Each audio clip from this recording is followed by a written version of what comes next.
وعلى آل محمد كما باركت على إبراهيم وعلى آل إبراهيم في العالمين إنك حميد مجيد. Assalamualaikum warahmatullahi wabarakatuh.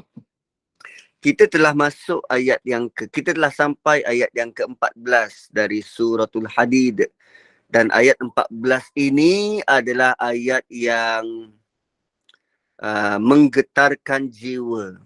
Ayat 13 sebelum ini adalah tentang cahaya. Tentang cahaya.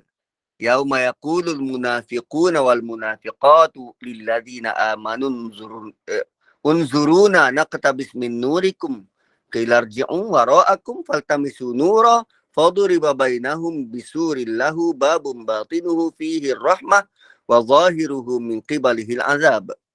So bila turun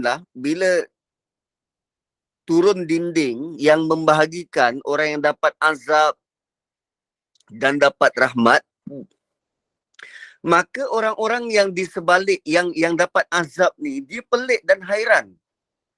Dia pelik dan hairan. Sebab dia kata yunadunahum, ayat 14, yunadunahum, mereka memanggil, masih lagi memanggil kepada orang-orang yang mukmin itu, alam nakum akum, bukan dulu kita sama ke? Bukan dulu kita sama ke? Kan? Yunadunahum alam nakum ma'akum. Dia masih lagi panggil orang mukmin di sebalik dinding tu, minta pertolongan. Kan dulu kita hidup sama-sama, kan dulu kita satu taman, kan dulu kita tinggal bersama, kita solat bersama, makan bersama. Kan dulu kita satu kelas. Kan dulu kita sama-sama dengar kuliah. Sama. Kau tak kenal aku ke? Kan dulu kita sama. Dulu kita sama-sama dekat dunia. Duduk sama-sama. Takkan tak boleh tolong. Alam nakum ma'akum. Bukan dulu kita sama-sama. Bukan tak kenal. Kenal. Kalau berbeza generasi, berbeza zaman, orang Jepun dengan orang Korea, itu lain cerita. Memang dia tak layan pun, kau siapa aku tak kenal. Tapi kenal, boleh jadi jiran. Boleh jadi adik-beradik. Boleh jadi anak dengan mak bapak. Alam nakum ma'akum, bukan dulu kita sama-sama ke? Hidup bersama. Boleh jadi suami isteri. Dan ini kali orang mukmin tu yang jawab. Qalu bala. Betul, benar. Kalau sebelum ini orang mukmin tak jawab. Yang jawab malaikat. Kau nak engkau percaya? Balik. Patah balik ke bumi. Faltamisu nura. Cari. Cari engkau cahaya sendiri. Dapatkan cahayamu sendiri. Dan orang beriman tu terus berjalan. Yang laju. Dan rupanya bukan satu grup orang beriman saja. Bertali arus. Sesuatu pertanyaan ni diutarakan, orang beriman yang lain pula tolong jawab. Betul. Betul, dulu kita sama, hidup sama-sama, makan sama-sama, satu parti, satu negara, satu kelas, satu pengajian. Ini tak dinafikan. Kan sekarang pun kita duduk sama-sama ni, kita tak tahu siapa yang ada sifat munafik. Dan siapa sebenarnya yang ada mukmin, sebab semua itu berpunca dari hati. Sudut penampilan sama je. Zahirnya tak ada beza. Dia jawab, betul, kita dulu sama-sama. Walakinnakum, dan kita tengok bagaimana mereka gagal dapat cahaya. Dan ayat ini Allah datangkan step by step. Satu persatu. Daripada satu keadaan kepada satu keadaan, kepada satu keadaan, kepada satu keadaan. Dan akhirnya gagal dapat cahaya. Akhirnya jadi munafik. Betul, dulu kita sama, belajar sama-sama, sembahyang sama-sama. Akan tetapi, fatantum anfusakum. kamu meletakkan diri kamu dalam keadaan berisiko. Kalau ditranslate sini, kamu mencelakakan dirimu sendiri. Translate tu kita tak faham. Apa maksud mencelakakan dirimu sendiri? Fatantum adalah ujian. Dan ujian fatantum ni ujian besar dan berisiko. Kamu meletakkan diri kamu di tempat yang berisiko. Fatantum anfusakum. Memang duduk bergaul bersama. Tapi orang munafik meletakkan diri mereka dalam keadaan bahaya. Mereka sendiri letakkan diri dalam keadaan macam tu. Dan akan disebut kepada mereka itu ada 4 masalah yang kita kena tahu supaya kita boleh elak. Tuan-puan, ayat ini ayat menggerunkan. Dan ayat ini adalah ayat kasih sayang dari Allah. Supaya kita sendiri takkan mengucapkan benda ni. Kita sendiri tak dengar untuk kali kedua di akhirat nanti. Cukuplah kali pertama di dunia kita dengar perkataan ini, nasihat ini supaya kita boleh berjaga-jaga. Aku tak nak buat macam ni.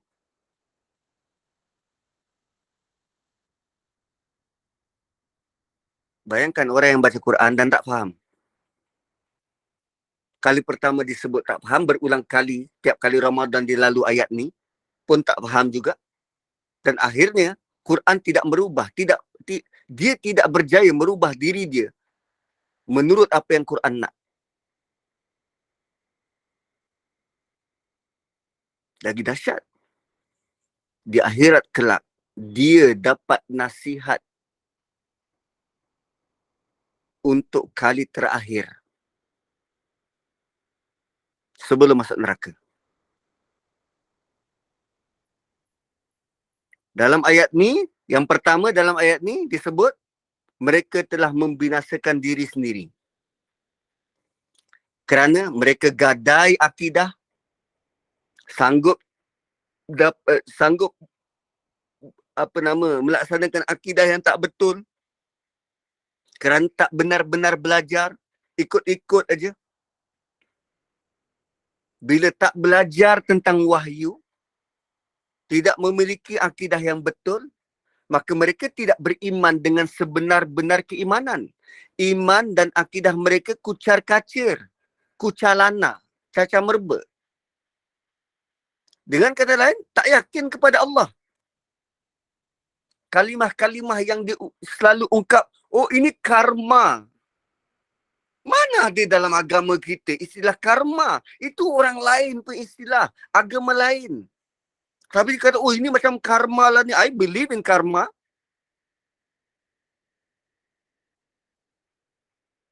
Anda meletakkan diri anda di tempat yang berisiko.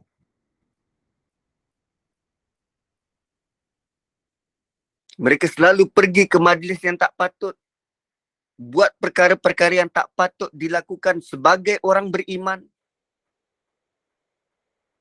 Kan kalau anak-anak muda pergi ke parti-parti liar, betul bapak dia imam masjid, betul bapak dia pengurusi surau, bapak dia rajin ibadah. Tapi dia sendiri pergi parti begitu, parti begini, isak dadah, kacau orang lain. Dia memilih untuk meletakkan diri dia di tempat berisiko.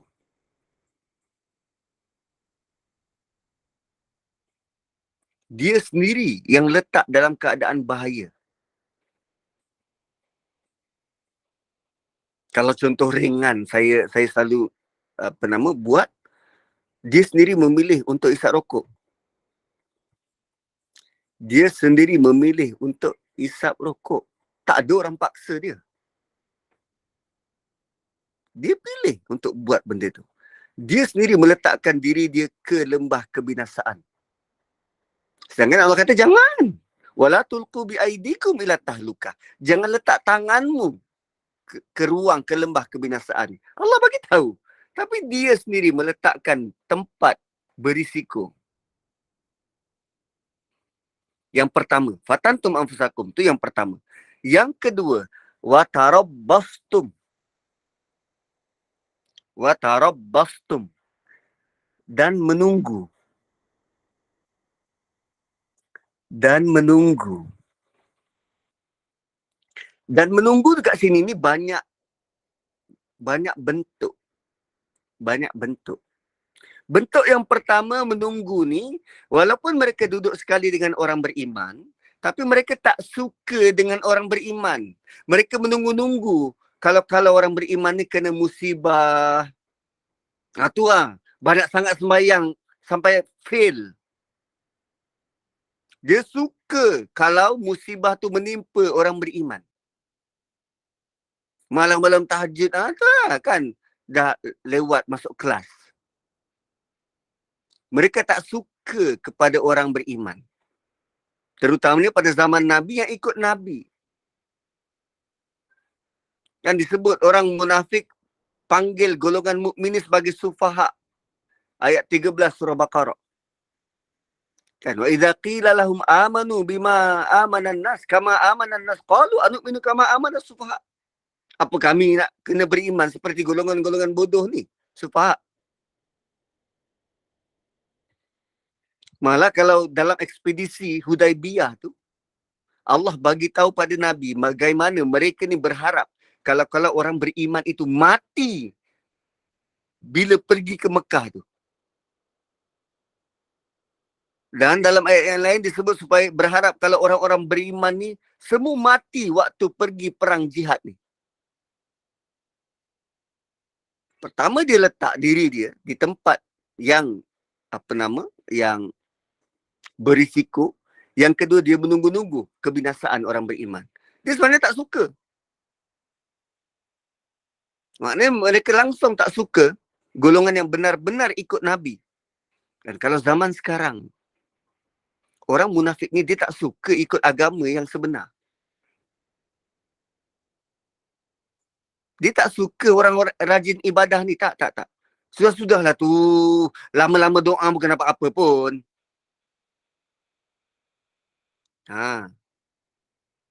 Dia tak suka orang yang nak jaga agama ni. Keras sangatlah kau ni. Dia tak suka, malah tak suka orang yang ikut sunnah. So Allah kata, watarabbastum. Yang pertama, mereka menunggu dan melihat pihak mana yang akan menang. Dan mereka tak iklankan ketidakpuasan tu terang-terang, tak. Mereka tunggu mana yang untung. Kalau orang Islam menang, waktu tu mereka mengaku Muslim. Kalau pihak yang sebelah sana menang, dia akan pergi meminta habuan pula dari orang kafir.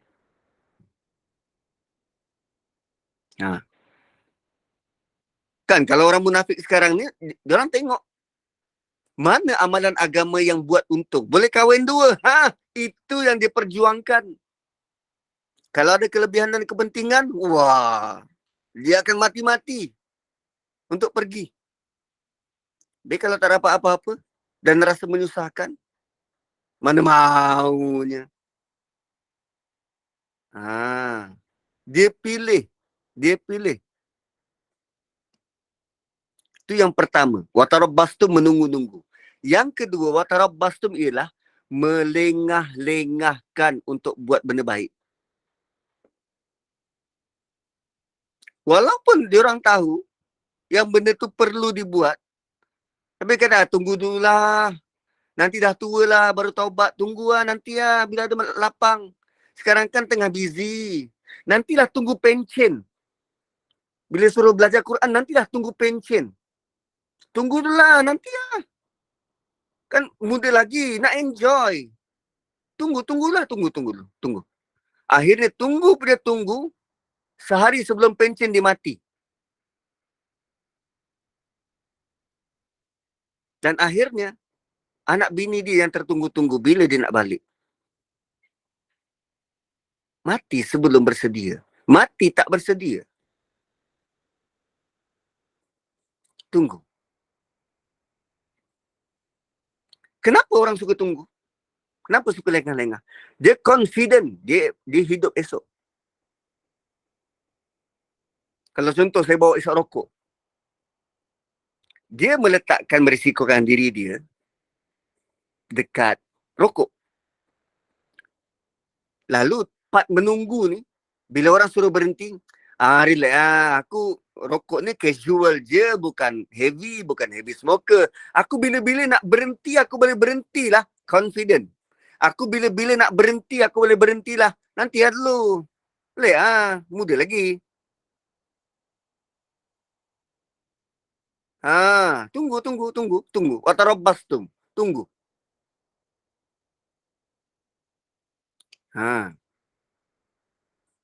So, bila Allah kata watarabastum, apa yang kita boleh belajar? Kita perlu banyakkan diri. Perlu kerap dengan ilmu ni. Kita kan umpama pokok, sebab dari benih akan bercambah jadi pokok kecil. Kemudian membesar sampai boleh keluarkan buah. Buah tu boleh manfaat pada orang lain. So, sepanjang masa, pokok tu perlu dijaga. Bukan tunggu dia berbuah sendiri. Tak. Dia perlu dijaga dari benih. Supaya boleh keluarkan buah yang baik.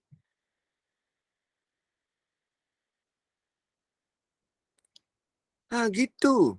So, bila kita ada sesuatu, ada ilmu, kita buat, dan kita buat tu bukan sahaja berkesan untuk diri, tapi beri buah pula pada orang lain. Beri buah pula pada orang lain. Kita tak tunggu dah. Pokok tak tunggu. Masa tidak menunggu kita. Watarabastum dia orang tunggu. Lengah-lengah. Leha-leha. So, ada yang sanggup untuk buat perkara haram untuk dapatkan rezeki, dan mereka kata bila mereka dah cukup duit nanti, mereka akan berniaga benda yang halal. Maka mereka melengah-lengahkan taubat dan tinggalkan perbuatan haram kerana mereka sangka mereka ada banyak masa untuk berubah. Dan ini pemahaman yang sangat bahaya. Dari mana mereka dapat confident sempat nak bertaubat sebelum mati? Bayangkan Allah matikan mereka sewaktu buat perkara haram. How?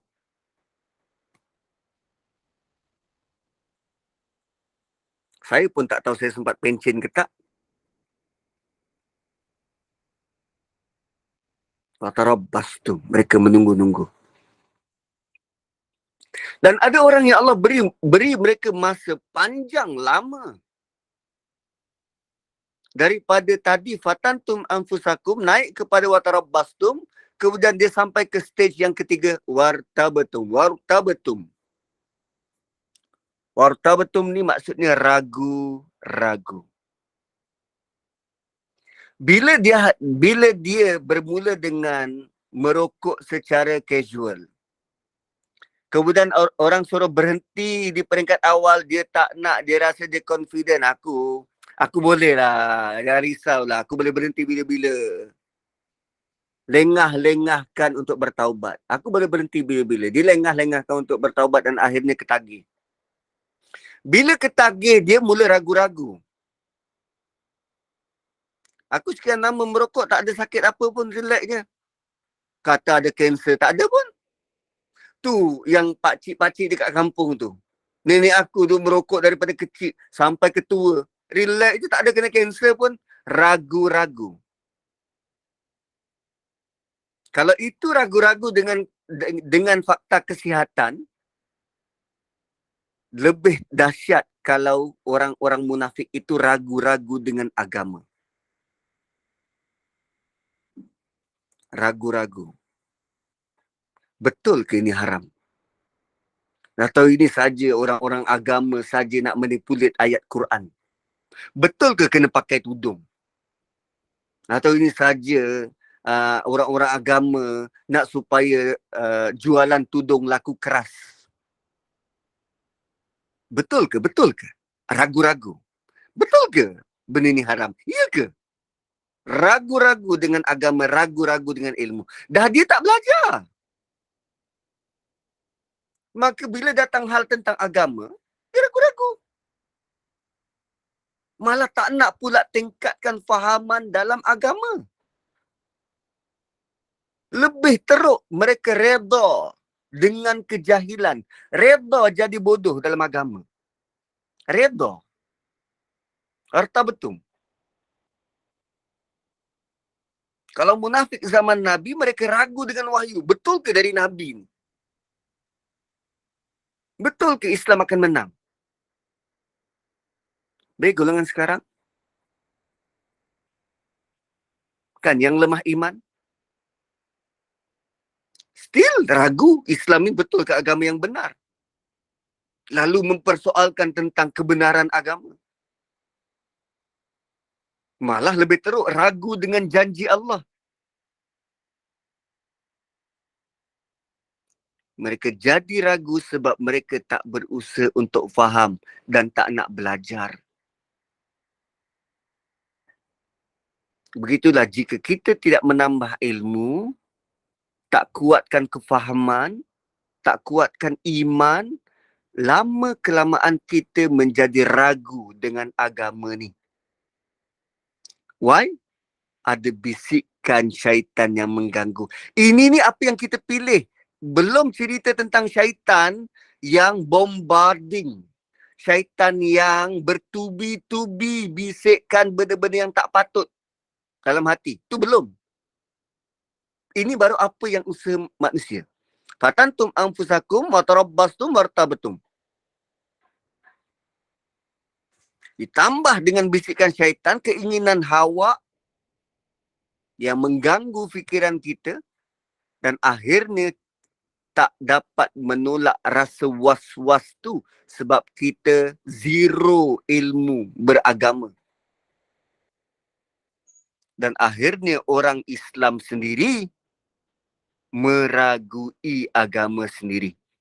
Jadilah ateis. Wartabtum. Jadi ateis. Pagan, agnostik.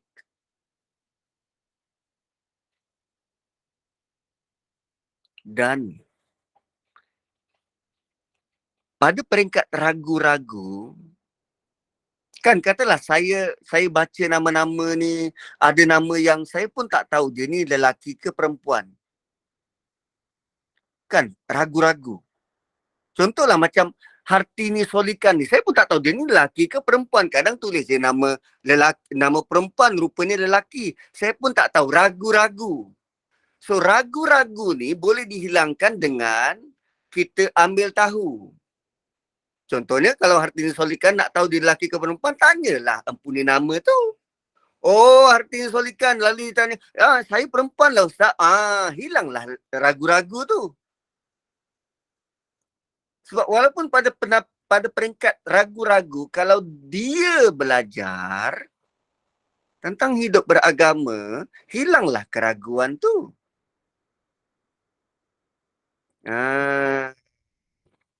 Bila ambil tahu, hilanglah keraguan.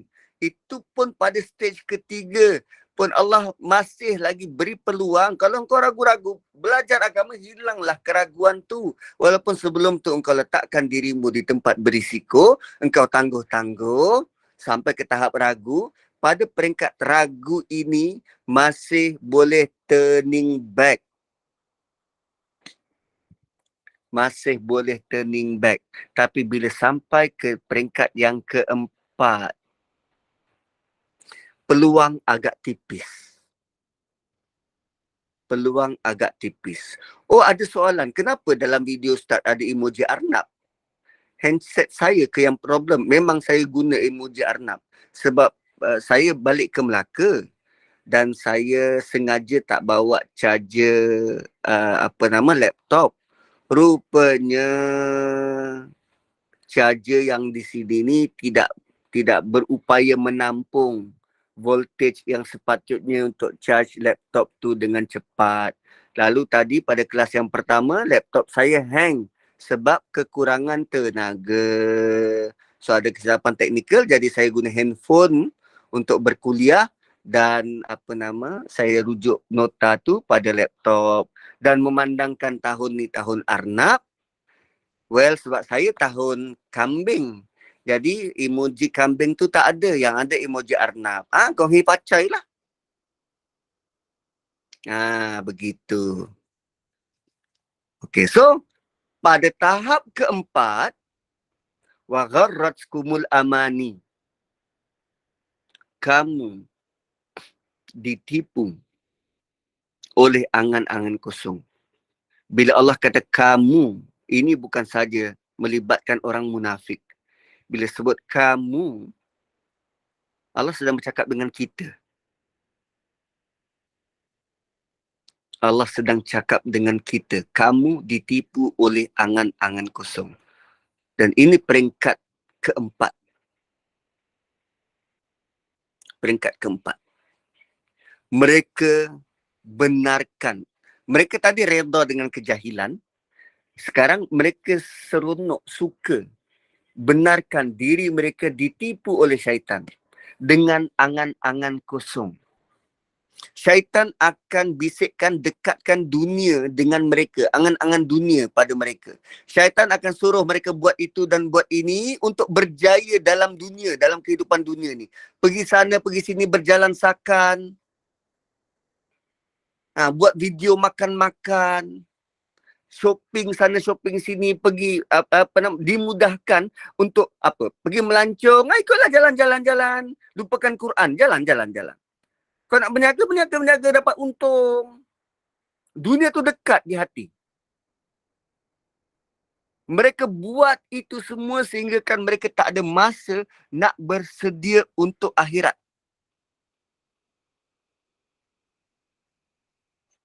Dan benda ni super duper bahaya bila sampai ke sini.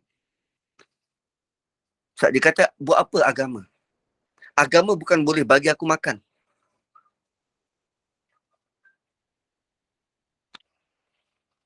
Sampai tahap macam tu.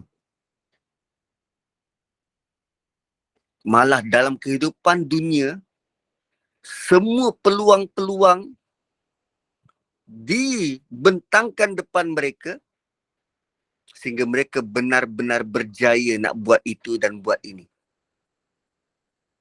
Boleh pergi ke sana kemari, miliki itu dan ini. Mereka sangka itulah kejayaan. Kan angan-angan tadi? Itulah kejayaan sebenar. Dan semua tu siapa bagi? Allah. So, kalau Allah beri kejayaan tu pada mereka, itu tandanya Allah sayang. Kami insan terpilih. Allah sayang kami. Dah tentu, kami akan selamat nanti dekat akhirat. Walaupun tak tahu ilmu agama. Sebab dekat dunia, kita sudah dipilih Allah. Kita insan terpilih. Kononnya. Ini bukan drama, tuan-tuan. Ini realiti. Dah perangai sama macam Yahudi. Sama. Dan bagi mereka yang dapat rezeki-rezeki yang haram. Kan rasuah. Tuan-tuan kalau dengar cerita tentang rasuah ni. Oh, dahsyat. Dahsyat. Perasuah dia kadang-kala tak nak diteris. Dia memberi rasuah ataupun penerima rasuah. Dia tak nak sebarang trace, sebarang jejak money trail tu. So dia punya permintaan macam ni dia. Okay, you sediakan satu kad atas nama you, saya belanja, senang. I hujung minggu ni, I nak pergi bercuti lah. You ada apa-apa nak kirim? Orang tu bagi kad, bank kad. I tak ada ni lah, I susah nak hantar anak I pergi sekolah. Dia ada apa-apa yang boleh tolong I? Dia bagi kereta atas nama orang tu. So kalaupun dia guna kereta atas nama orang tu, dan bila ditanya, ni kereta siapa ni? Kereta orang tu bagi pinjam. Bukan saya punya. So SPRM susah nak charge.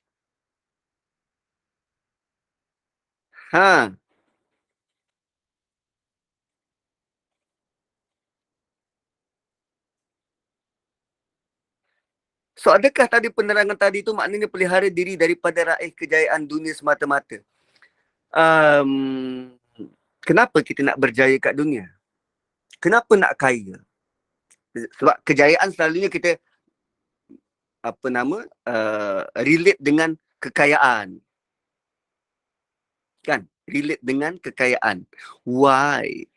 Kenapa nak raih kejayaan dunia?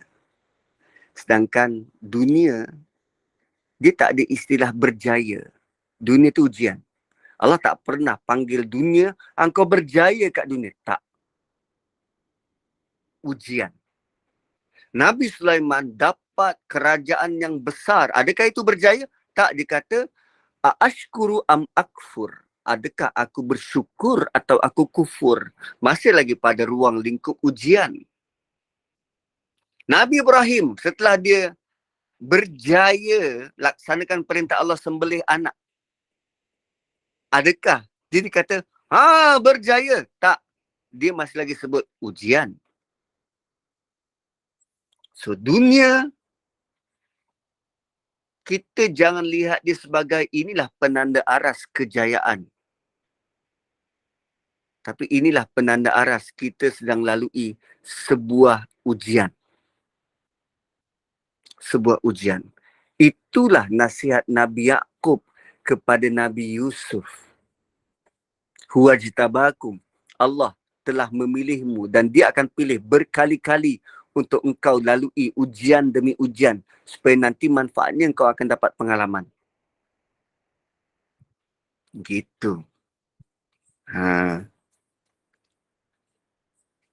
Kan bagi mereka yang dapat rezeki yang haram, maka mereka mengisi angan-angan kosong. Nanti dah cukup, aku akan bagi derma pada ustaz, derma pada masjid. Tujuannya apa? Oh, untuk cuci harta-harta yang haram. Artis-artis pun macam tu juga. Sekali-sekala pergi umrah. So dengan menyangka dengan umrah tu dosa-dosa tu boleh dibersihkan. Pergi umrah, pergi haji, cuci dosa. Waktu dekat sana, bertudung di top, bagus, sampai sini bogil balik. Gitu. Seolah-olah pergi umrah, aku paling dekat dengan Tuhan. Ustaz, kita tak tahu hati orang. Allah sebut dalam ni, watarabbastum, wartabtum, kita bagi contoh je. Dan dalam hal agama pula mereka dijanjikan dengan amalan dan pahala yang tak ada dalil. Baca doa ni malaikat berebut-rebut begini dan begini. Penat malaikat nak tulis. Siapa yang cakap macam tu? Nabi pernah cakap macam tu? Ini dipanggil amani, angan-angan kosong. Dan ini berkait dengan belajar dengan guru yang salah. Beramal dengan amalan yang salah. Dijanjikan pahala bulan bintang, makam itu dan makam ini. Dan semua itu berita dan janji palsu. Tak ada sumber dari Nabi. Ini bentuk amalan-amalan gharrat amani. Ditipu dengan angan-angan kosong.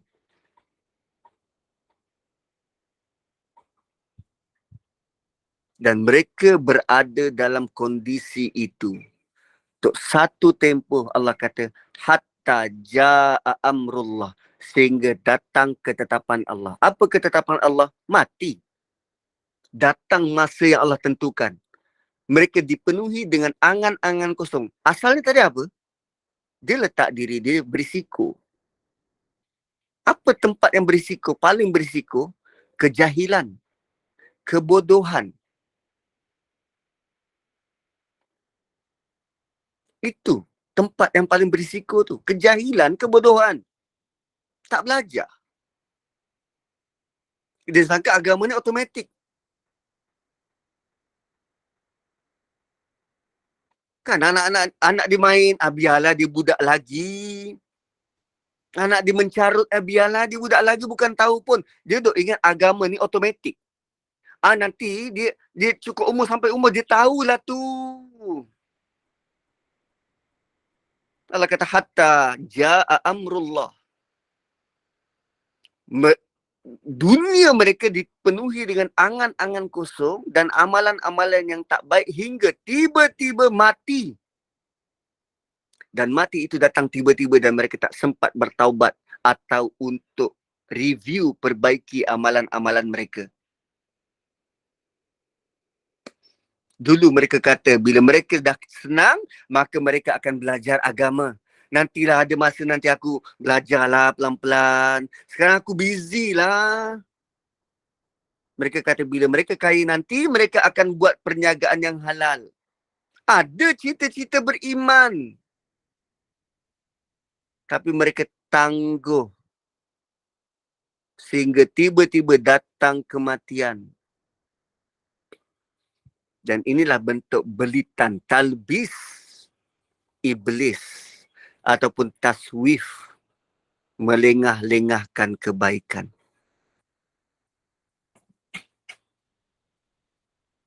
Dan kemudian Allah kata apa? Wa gharrakum billahil gharur. Dan kamu sebenarnya telah ditipu terhadap Allah oleh sang penipu syaitan. Kamu telah ditipu terhadap Allah. Wa gharrakum billah. Kamu telah ditipu terhadap Allah oleh syaitan yang sangat penipu. Maka conclusionnya syaitan berjaya sesatkan mereka. Allah letak syaitan dekat ujung. Al-Gharur ni kat ujung. Oh, rupanya selama ni aku ditipu syaitan. Macam tu. Loh, rupanya aku kena tipu scammer. Macam tu. Dah habis jutaan ringgit. Loh, kena tipu rupanya. Menyesal. Depan ni titian sirat nak lalu. Menyesal waktu tu. Tahniah. Kita sangat khawatir dan takut kalau apa yang kita buat ni rupanya menipu. Wa gharrakum billahil gharur. Maka syaitan telah berjaya menyesatkan mereka dan masukkan mereka dalam neraka bersama-sama dengan syaitan. Dan selama ni mereka telah kalah dengan syaitan. Bukan selama ni dia kata, ini dunia aku yang punya lah. Rupanya kalah dengan syaitan. Dan mereka sebahagian daripada bakaran api neraka. Bahan bakar api neraka. Dan dalam ayat tu, dalam potongan ayat tu, syaitan tipu mereka tentang Allah. Kan, wa gharrakum billah. Mereka telah ditipu tentang Allah, terhadap Allah. Syaitan tipu mereka tentang Allah. Macam mana tu? Syaitan kata Allah tu kan maha pengampun. Allah tu kan maha pengampun. Buatlah apa je nanti. Nanti kau taubatlah. Allah kan maha pengampun. Kan tadi perkataan afu. Kalau dalam surah Baqarah tu afu. Allah bukan saja ampunkan dengan penuh kasih sayang. Allah padam rekod tu. So buatlah apa je. Nanti Allah ampunkanlah dosa-dosa tu. Kau bukan buat dosa besar pun. Dosa kecil je. Ambil uduk. Jatuhlah dosa, gukurlah dosa tu, ambil uduk. Begitu licik syaitan dalam menipu orang-orang yang jahil agama. Terutamanya jahil wahyu. Ada orang pandai agama tapi jahil wahyu. Dia tak ambil berat tentang Quran.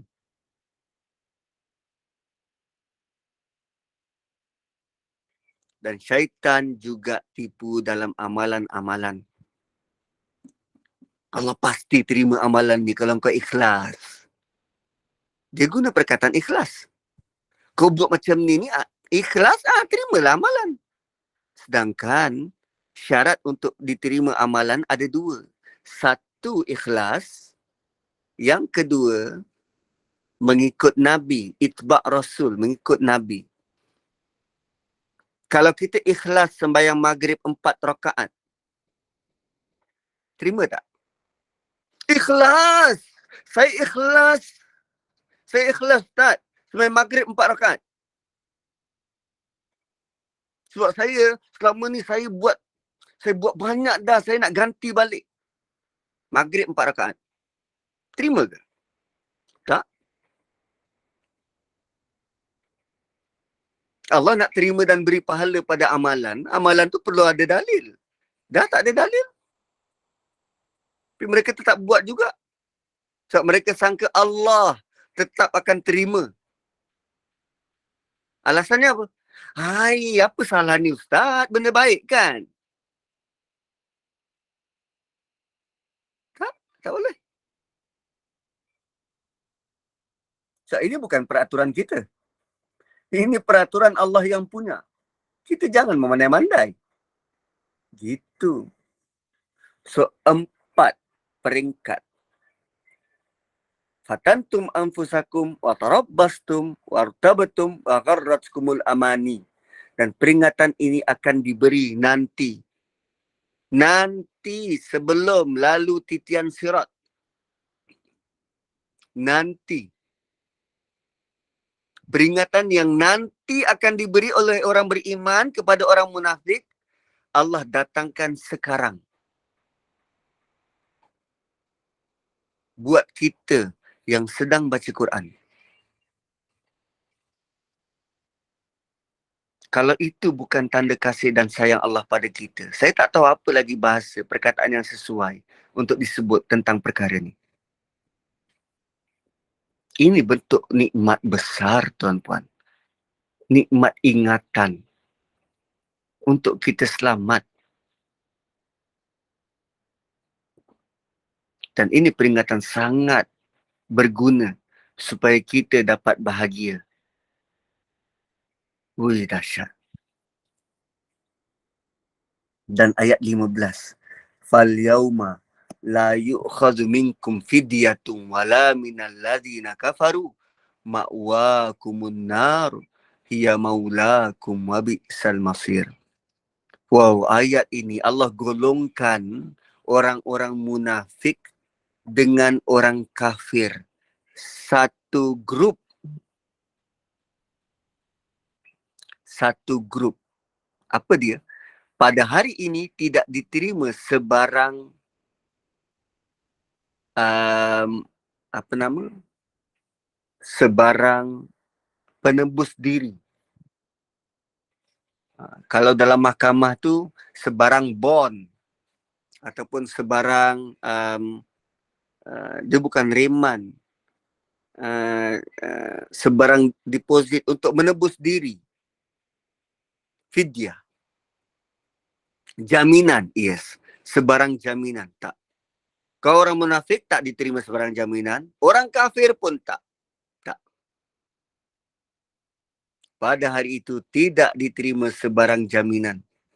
Fal-yawma la yu'khadhu minkum fidyah.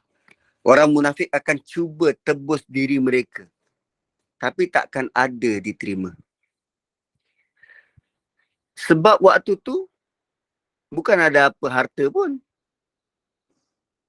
Kalaupun ada harta, emas sepenuh dunia, 2 kali ganda pun tidak akan diterima. Itu dalam ayat yang lain. Apa harta yang kita ada? Kalau datang menghadap Allah pun bogel. Tanpa surat benang. Kenapa nak tebus diri? Sebab dekat dunia dia sudah biasa rasuah. Dah biasa rasuah. Nak mudah kan? Pelincir, pelincir.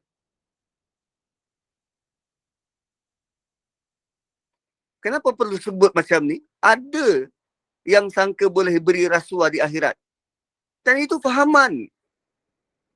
Kalau tak, tak adalah buat lawak tentang alam kubur. Apa yang orang selalu buat lawak tentang alam kubur? Kan dia pesan pada anak dia. Kan nanti kau nak kubur ayah. Ayah mati nanti kau tolong pakaikan kain kapan yang lama-lama sikit. Bila malaikat lalu, ini mayat lama. Dia boleh buat lawak tentang hari mati. Tentang hari akhirat.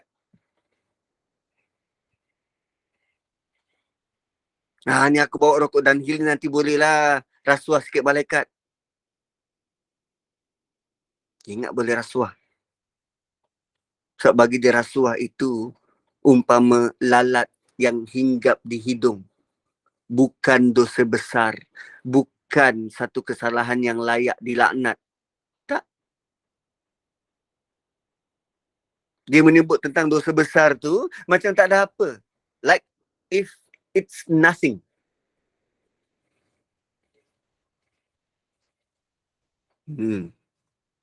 Tak biasa buat rasuah kat dunia, boleh lepas diri. Kena tahan roadblock, hulur sikit, lepas. Tapi itu hanya di dunia. Itu hanya terpakai di dunia. Dekat akhirat sudah berlainan. Undang-undang sudah berbeza. Maka tak akan ada sebarang harapan untuk lepaskan diri. Dan dalam surah yang lain, ada disebut bagaimana orang berdosa itu cuba menggadaikan ahli keluarga dan kenalan mereka supaya mereka selamat. Dan masing-masing tak ada harta, hubungan sanak saudara lah. Ni azab mak aku ni, ya Allah. Azab bapa aku. Tapi tak akan diterima.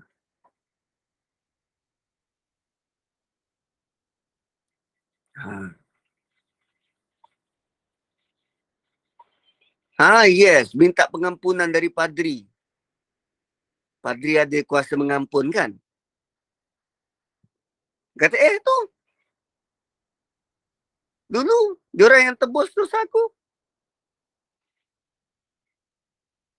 Wala minal ladina kafaru. Tadi fidyah, tebus dosa diri dia. Wala minal ladina kafaru, dan tidak pula dari orang-orang kafir. Dan tidak juga diterima tebusan daripada orang kafir. Mereka pun akan cuba selamatkan diri. Tapi takkan ada peluang. Dan ayat ini menakutkan seolah-olah orang munafik digolongkan sekali dengan orang kafir. Sebut sebelah menyebelah. Macam samalah korang satu grup. Dan seolah-olah orang munafik akan dapat balasan yang sama dengan orang kafir. Moga Allah selamatkan kita daripada berperangai macam dua golongan ni. Dan kemudian Allah kata apa? Ma'wakumun nar. Tempat kamu ialah neraka. Allah cakap dengan kita, tempat kamu kat neraka. Tak rasa trauma ke? Ma'wakumun nar. Bayangkan kalau benda ni jadi realiti. Kita berdiri depan Allah dan Allah kata, ma'wakumun nar. Tempat kamu kat neraka. Hui. Meraung pun tak guna dah tu.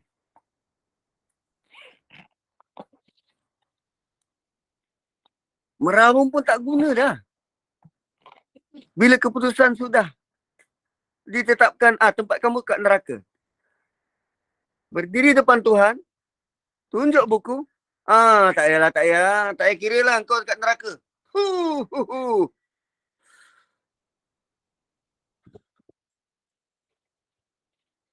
Ma'wakumun nar. Dan sebut tentang ma'wa, kan ditanya, ma'wa bukan nama syurga ke? Ya, ada nama syurga. Ma'wa ni tempat. Dia punya kata akar awa. Awa.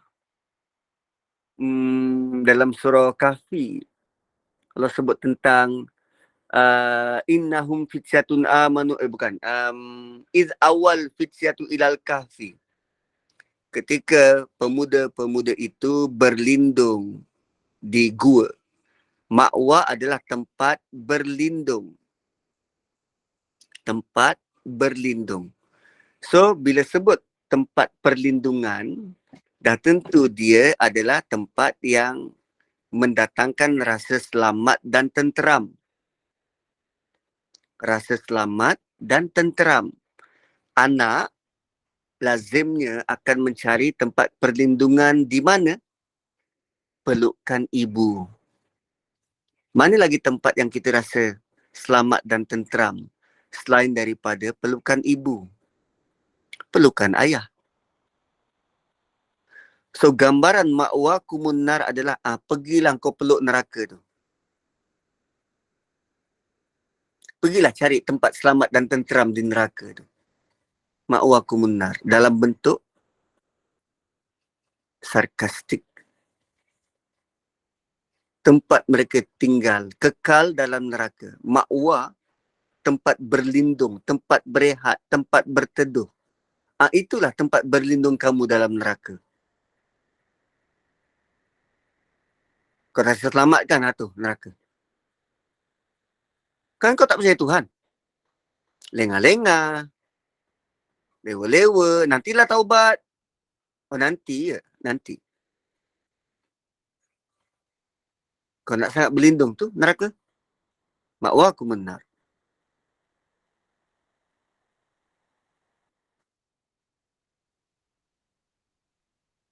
Bukan hanya itu. Sebab bila diseksa di neraka, seksaan tu kena pada fizikal. Fizikal saja tidak memadai untuk menyiksa ahli neraka. Dia perlu diseksa emosi. Seksaan emosi sama kesan dia dengan seksaan fizikal. So emosinya perlu diganggu, diseksa. Kerana tak kala mereka mengatakan, nantilah pencen, nantilah aku belajar. Dia cakap dengan siapa? Dia cakap dengan orang yang sedang berusaha memujuk dia, jomlah kita belajar agama. Jomlah belajar tentang Quran. Nantilah. Aku belum nak mati. Perkataan tu kan sedang mengguris hati orang yang sedang mengajak mereka kepada agama. So, sewaktu dimasukkan ke dalam neraka, ada Allah pernah kisah dia punya jiwa, perasaan dan emosi.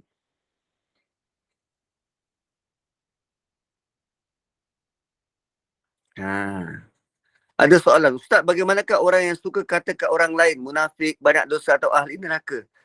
Tindakan kita diam sajalah. Mungkin dia tu ada adik-beradik dia, saudara dia malaikat, tahu pasal orang lain. Nabi pun tak tahu apa niat orang, apa hati orang. Tak pun kalau dia bising sangat, cakap dekat telinga dia, azankan. Azan kat telinga dia. Abaikan je dengan orang macam tu. Dia nak menang, biarlah dia menang. Sebab tak kala dia melemparkan tuduhan, katalah dia melemparkan tuduhan munafik pada orang tu. Kata-kata dia, contoh dia kata, laknat atas engkau. Kata-kata dia, perkataan laknat tu akan pergi pada orang tu. Perkataan laknat tu akan pergi pada orang tu dan laknat tu sendiri akan cari mana benda yang dia patut dikenakan laknat. Bila dia cari tak ada, perkataan tu akan kembali pada dia. Tapi dia rasa tak? Tak rasa sebab dia anggap macam kecil je perkataan ni, kecil. Word je kot, perkataan je kot. Sedangkan orang diterima di Islam atau tidak hanya dengan kata-kata aku naik saksi. Aku bersaksi Allah tu Tuhan. Perkataan. So kalau dia buat tak tahu, biarkan dia. Sampai satu hari nanti, jangan sampai Allah buat tak tahu pada dia. Jangan sampai bila disebut ma'wakumun nar, tempat kamu di neraka. So sementara tu doakan saja dia. Moga dia bahagia, gembira, Allah beri dia hidayah, beri kesempatan, ubah hati dia selagi dia masih hidup. Dia dah mati nanti, kita doa yang baik-baik je lah. Kita doa yang baik-baik. Hiya maulakum. Allah bukan saja kata, tempat kamu di neraka. Pergilah kamu bersenang lenang di neraka. Tak, bukan hanya itu. Hiya maulakum. Itulah tempat berlindung. Maula, maula mereka adalah neraka, bukan Allah.